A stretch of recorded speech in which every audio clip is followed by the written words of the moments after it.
Ìyálàjẹ bàbá lọ́jà gbé polówó wá. Káfẹ́nu ajé polówó. Kọjá yín lè ta warawara ni mò ń wí.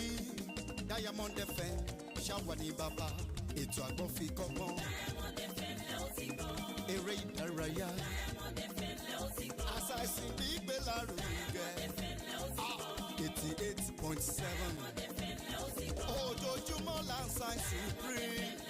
Diamond ní bàbá. Diamond FM lẹ́ ó ti gbọ́. Ẹ máa gbọ́ wá. Diamond FM lẹ́ ó ti gbọ́. Olúgold International. Diamond FM lẹ́ ó ti gbọ́. Ó ta kálẹ̀ ta kókó. Diamond FM lẹ́ ó ti gbọ́. Diamond ṣàwà ní bàbá. Diamond FM lẹ́ ó ti gbọ́. What did I say, huh? What did I say? I told you no touchy, now you suffer the bite. On the news desk of Diamond 88.7 FM, Iroyin, this is news around the world.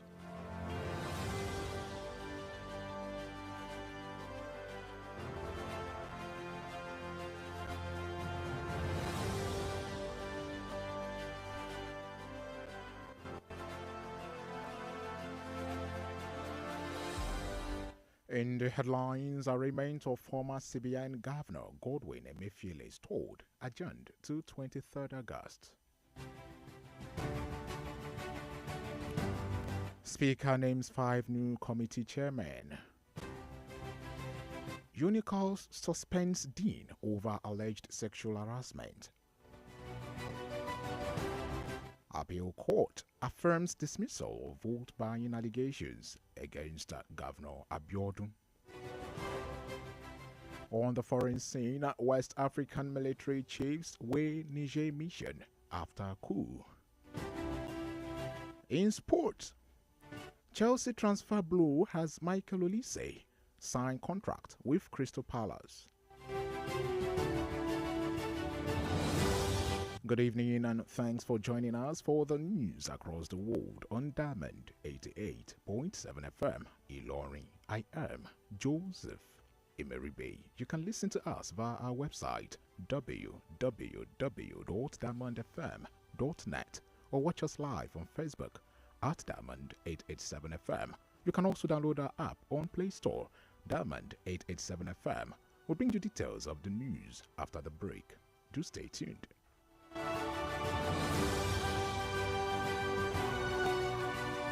Is there any opportunity?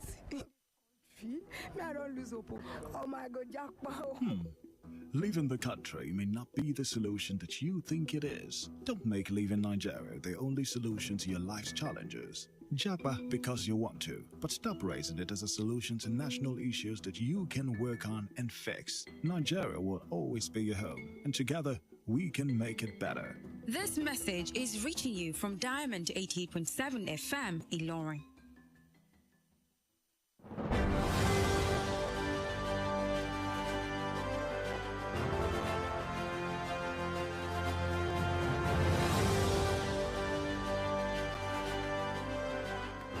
Welcome back. Now the news in detail. The remains of suspended governor of the Central Bank of Nigeria, CBN, Governor Emefiele, was told due to ill health of one of the staff of the Apex Bank.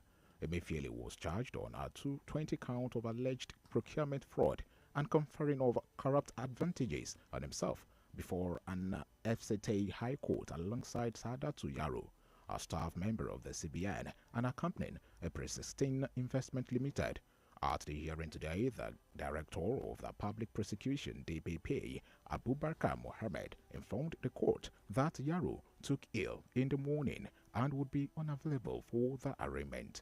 Counsel to Emefiele Alabi Ajayi did not object to the application. Justice Hamza Muhazu subsequently adjourned the case to the 23rd August to enable the prosecution produce the second defendant.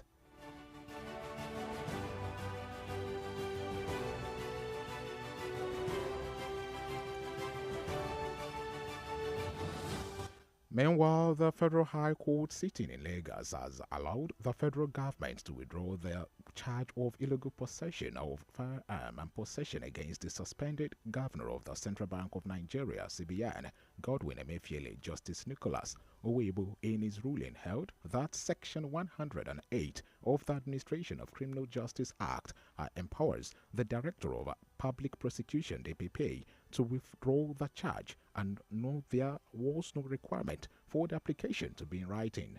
Justice Owebo said by withdrawing the charge, the prosecution has shown they are not law-abiding and have no respect for the court. He, however, added that the court cannot force them.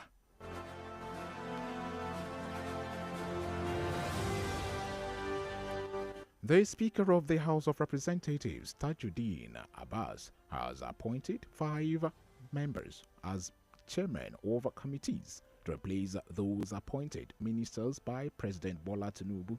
In a statement, Abbas said that the appointment is with immediate effect so as not to allow Boy Husa from Edo State as chairman, House Committee on Health Care Services, Emmanuel Okpon Udo from Akwa Ibom, chairman, Committee on Digital and Electronic Banking, while Brokar Taba from Borno State, chairman, House Committee on Institutional Reforms.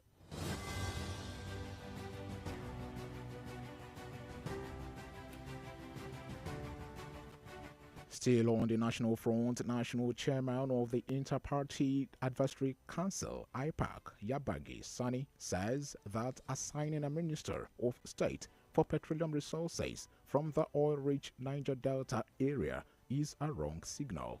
Sani, who was a guest on a television breakfast program, stated that limiting the appointment to a particular state would trigger a sense of entitlement amongst the people of the Niger Delta.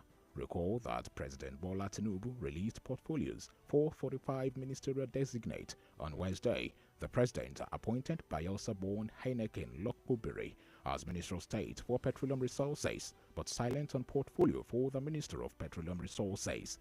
This omission similarly pointed to the pattern displayed in the former administration of ex-president Muhammadu Buhari, when the then president reserved the Ministry of Petroleum Resources to himself and appointed a former Bayelsa State Governor, Timi Silva, as Minister of State for Petroleum Resources.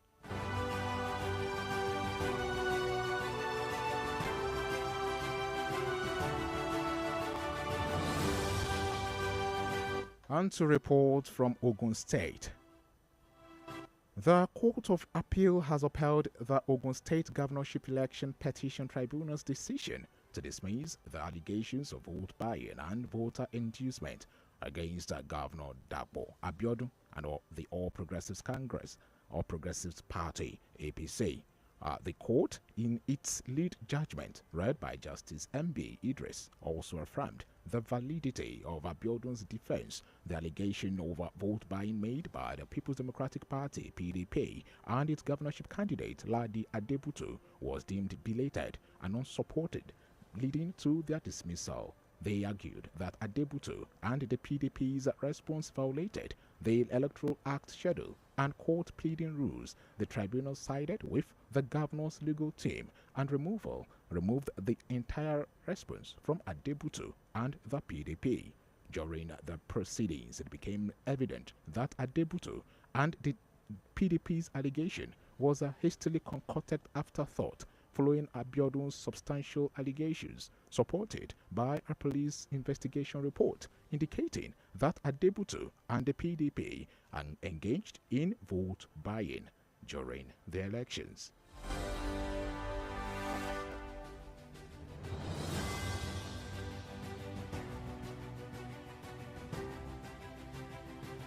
Away from Ogun State, the Kwara State government has constituted a steering committee for the implementation of the Adolescent Girls Initiative for Learning and Empowerment. This is a federal government World Bank supported program to improve child's access to quality secondary school education. The setting up of the steering committee is another step which follows the state government's fulfillment of all criteria that qualified it for the program, including payment of a commitment fund of 150 million naira, according to a statement. A statement issued by the Chief Press Secretary to the State Governor, Agbaye, the committee is to set and meet quarterly to review the implementation of the state's sub-project and forward its analysis and conclusions to the National Project Coordinating Unit, approve annual work programs, budget, and procurement plans. The committee is also to ensure that performance targets are met, track performance using key performance indicators for the program, ensure effective communication and access to information, monitor feedback and grievances, and monitor project implementation, outcome, and achievements.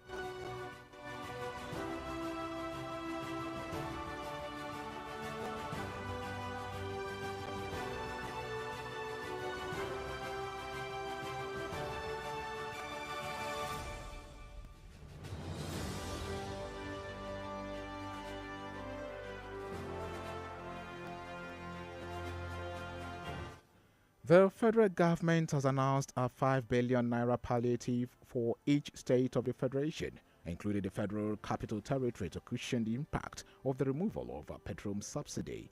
The governor of Borno State, Babagana Zulu, made the announcement in Abuja today when he spoke to State House correspondents at the end of a National Economic Council meeting. The council, presided over by Vice President Kashim Shettima, is made up of the governors of the 36 states, governor of the Central Bank of Nigeria, and other co-opted government officials.